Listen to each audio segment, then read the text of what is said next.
यह है अनेकार्थी शब्द। जब एक ही शब्द के अनेक अर्थ निकलते हैं तब उसे हम क्या कहते हैं? अनेकार्थी शब्द। शब्द एक हो, अर्थ उनके अनेक हों, अर्थात श्लेष अलंकार जैसे होता है, उसी को हम अनेकार्थी शब्द के नाम से जानते हैं। जैसे अंक, अंक का अर्थ होता है चिन्ह भी होता है, गोद भी होता है और अध्याय भी होता है। अगला जैसे है अंबर, ये सब इंपॉर्टेंट बताए जा रहे हैं। अगला शब्द है अंबर।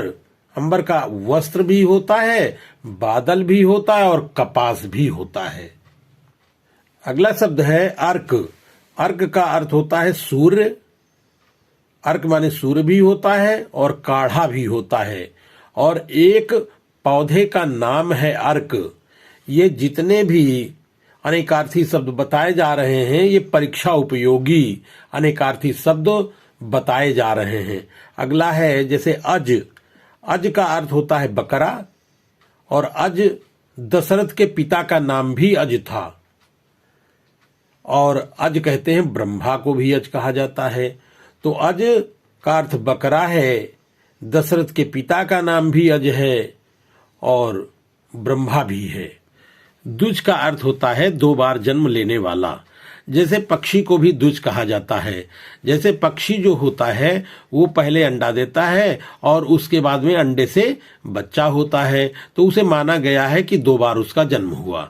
अगला है जैसे ब्राह्मण। तो ब्राह्मण का जन्म, पहले ब्राह्मण का जन्म हुआ, तो जब जन्म होता है बच्चे का ब्राह्मण कुल में, तो जब तक उसका उपनयन संस्कार नहीं होता है तब तक वह ब्राह्मण नहीं होता है। तो पहले जन्म ब्राह्मण कुल में हुआ और फिर उसका उपनयन संस्कार हुआ, तब इसलिए ब्राह्मण को भी द्विज कहा जाता है। इसी तरह दांत। दांत देखा होगा, पहले दूध के दांत होते हैं और फिर वो निकल करके दूसरे दांत आ जाते हैं। जब दूसरे दांत आ जाते हैं इसलिए दांतों को भी द्विज कहा गया है।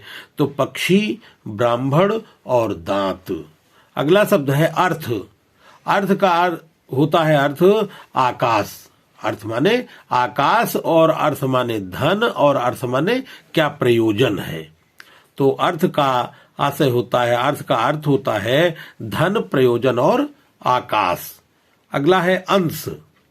अंश का अर्थ होता है कंधा, और अंश का अर्थ होता है भाग, और अंश माने होता है खंड। कंधा, भाग और खंड। उत्तर। अगला शब्द है उत्तर। उत्तर का अर्थ होता है जवाब, और एक होता है उत्तर दिशा। इस तरह ये अनेकार्थी शब्द हुए। तो अगला है कवि। कवि का अर्थ होता है कविता रचने वाला। जो कवि होता है वो कविताएं रचता है। और फिर कवि का अर्थ होता है शुक्र, और कवि का अर्थ होता है सूर्य। इस तरह कवि का अर्थ होता है कविता रचने वाला, शुक्र और सूर्य। अगला है कपि। कपि का अर्थ होता है बंदर, और कपि हाथी को भी कहा जाता है और कपि सूर्य को भी कहते हैं। तो कपि का अर्थ होता है बंदर, हाथी और सूर्य। अगला है कनक। कनक का अर्थ होता है सोना, और कनक का अर्थ होता है धतूरा।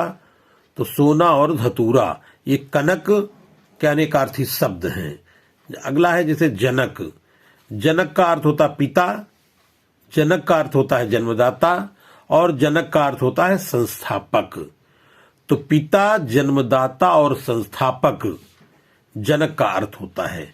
अगला है जैसे तीर। तीर का अर्थ होता है बाण, तीर का अर्थ होता है तट, और तीर का अर्थ होता है नदी का किनारा। नदी के किनारे को भी क्या कहा जाता है? तीर। और तट को भी कहा जाता है तीर, और बाण को भी तीर कहा जाता है। इसलिए तीर का अर्थ होता है बाण, तट और नदी का किनारा। अगला है तात। तात माने होता है पिता, तात माने भाई, और तात माने मित्र। जैसे गोस्वामी तुलसीदास ने लिखा है कि जब जटायु का अंतिम संस्कार राम ने किया तब उन्होंने क्या कहा था? तात तात तुम जावहु ताता, हे तात हे मेरे मित्र, अब तुम मेरे पिताजी के पास चले जाओ। तो तात का अर्थ है मित्र और तात का अर्थ हुआ पिता। और तात माने भाई भी होता है। अगला है फल।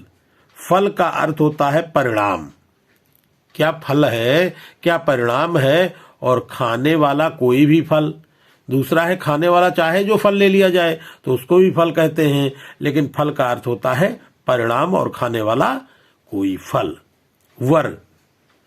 वर का अर्थ होता है दूल्हा, और वर का अर्थ होता है श्रेष्ठ, और वर का अर्थ होता है सुंदर। वर का अर्थ दूल्हा, श्रेष्ठ और सुंदर।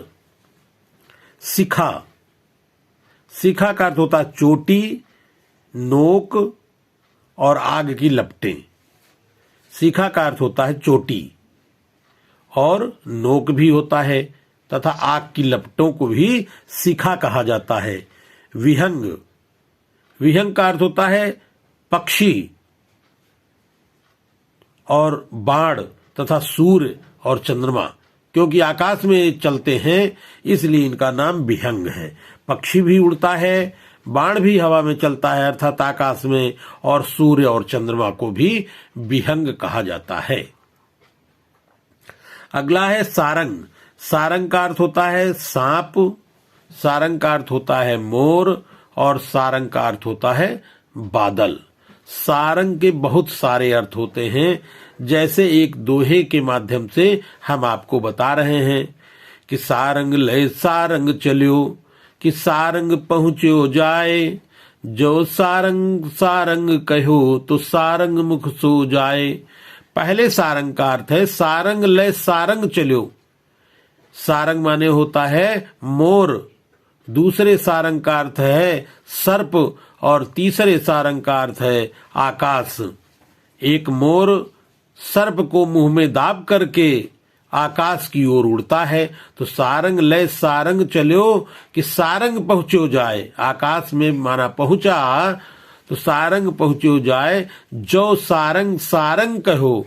यदि वह मोर आकाश या बादल से कुछ कहता है तो सारंग मुख सो जाए, तो उसके मुख में दबा हुआ जो सर्प है वह निकल जाएगा।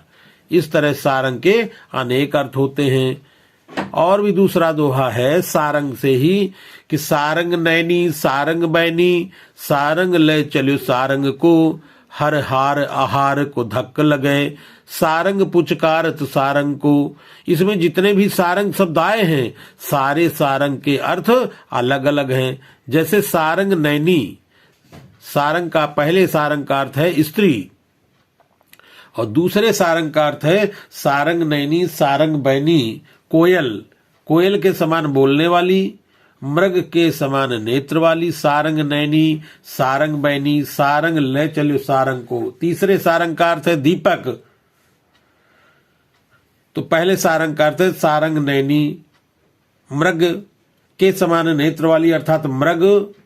दूसरे सारंग का अर्थ है कोयल, और तीसरे सारंग का अर्थ है स्त्री, और चौथे सारंग का अर्थ है दीपक।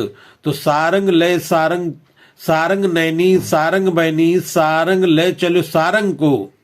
एक स्त्री जो मृग के समान नेत्र हैं, कोयल के समान बोलने वाली है, वह जलते हुए दीपक को लेकर के चलती है। सारंग नैनी सारंग बैनी, सारंग ले चलो सारंग को, हर हार आहार। हर माने होता है शंकर, शंकर का हार होता है सर्प, सर्प का आहार होता है हवा अर्थात पवन या हवा। तो हर हार आहार, पवन का जब धक्का लगता है, जब हवा चलती है, तो वह स्त्री दीपक को बुझने से बचाती है। तो सारंग नैनी सारंग बैनी, सारंग ले चलो सारंग को, हर हार आहार को धक्क लगे, सारंग पुचकार सारंग को। वह स्त्री दीपक को बुझने से बचाती है। इसलिए सारंग के अनेक अर्थ होते हैं। तो इस तरह सारंग का अर्थ होता है सांप, मोर और बादल, और इसके अतिरिक्त भी बहुत सारे सारंग के अर्थ होते हैं जिनको मैंने बताया है। धन्यवाद।